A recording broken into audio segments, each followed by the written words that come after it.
I am absolutely and utterly a believer in hard work.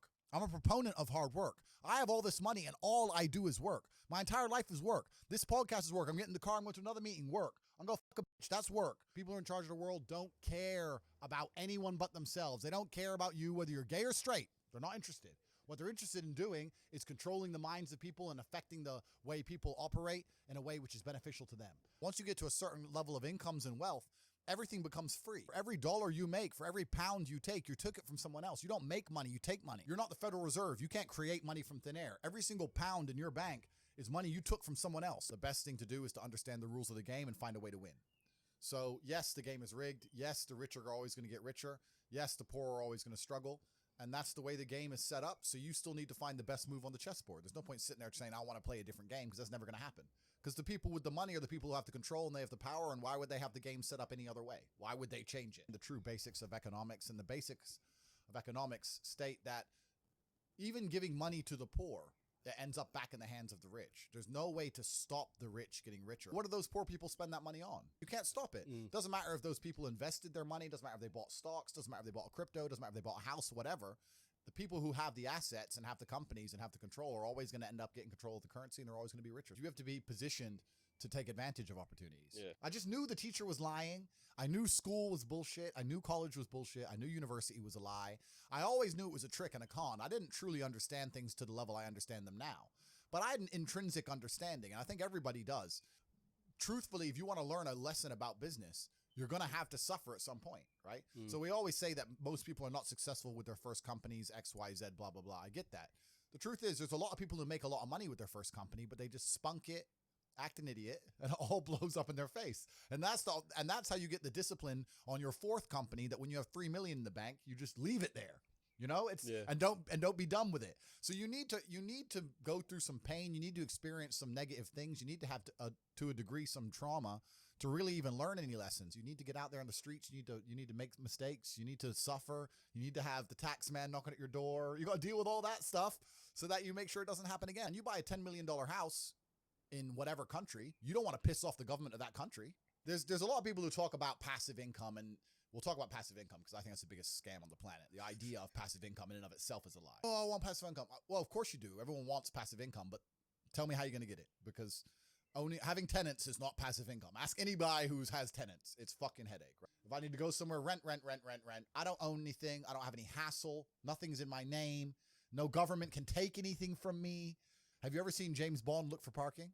Me neither. No, fuck no. He parks up and gets out. That's what I do. Park up, boom, get out. I don't look for parking. They put a ticket on the DBS. Let's say I decide not to pay that, right? What are they going to do? I don't have any assets in the UK. They're going to make a bunch of letters, send it to a bailiff. Bailiff's going to drive around the UK. I don't even live here. Boom, it's over, right?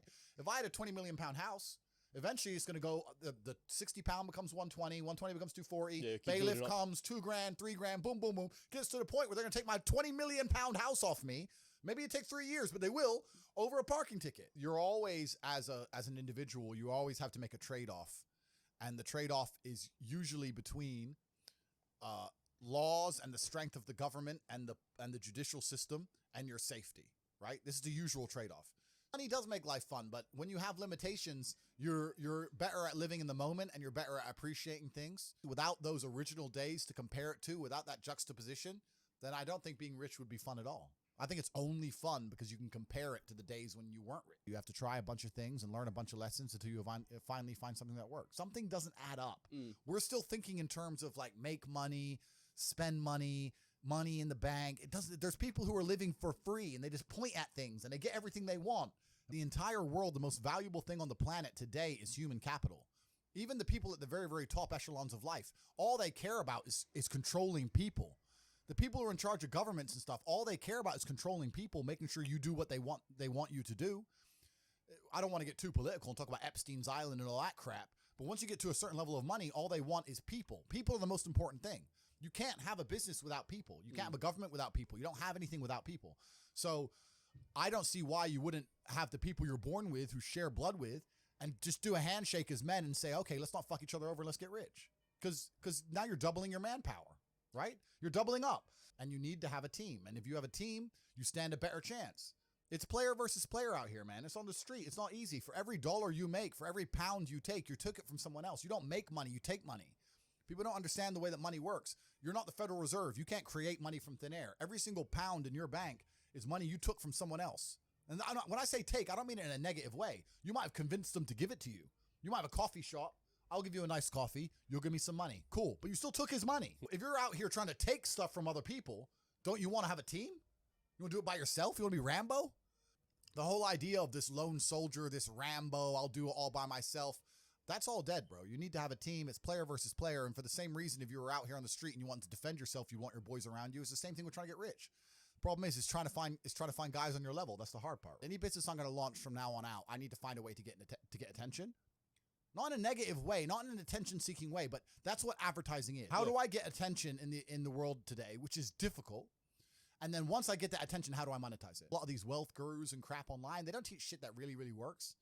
A lot of them also just teach mindset because mindset is an easy cop-out. They'll sit there and go, I'll teach you how to be rich with mindset. They'll just tell you to be mindset. And you'll be like, at the end of it, you're like, all right, cool. Where's the money? I'm ready now. I'm positive, G. How do I get paid? People will shield laziness with anything. No one wants to admit they're lazy. So they'll shield it with disbelief. That's a scam. Or, I don't work hard, I work smart. Bollocks, more cover. There's a time when it comes to work smart. And most people are trying to do the smart work before they do the hard work. Yeah. You have to do the hard work first. If there's no hard work, there's no smart work. If working smart gets you a lot done in an hour a day, then you should work smart for 12 hours a day and get 12 times the work done. If you want to win, you have to outcompete the man who's prepared to do nothing but work. It's player versus player. No matter how smart you are, there's always a smart dude who's doing the same smart work you are for more hours than you're doing it. That's just the nature of the game. You need to de-link your time to your money, because if you're only working for money, you run out of time, you can't make enough money. I understand all those principles. My point is, if you have no money and you're coming to me saying, I want to make passive income, why are you not making active income? Get up off your ass and work first. People who come along and talk about passive income, they sound like quitters to me. They sound like people who don't want to work. I love work. I'm ready to work. I'll dig a hole. I'll be passionate about any business on earth that pays me. If you pay me $1 billion to dig that hole, I'll be very passionate about that hole. I will dig that hole with passion.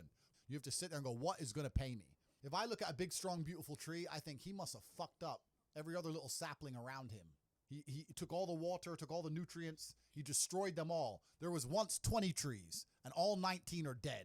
And they got one tree left, the big G, top G tree. One. Top tree. That's violence.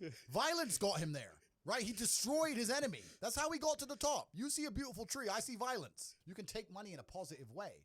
How did I spend 16 grand in Cirque last night? Oh, because my ass got drunk. How'd they get me drunk?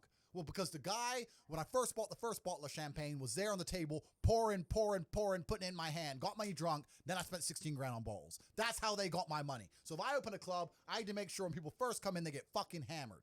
You have to identify how you're getting famoosed, how you're getting finessed.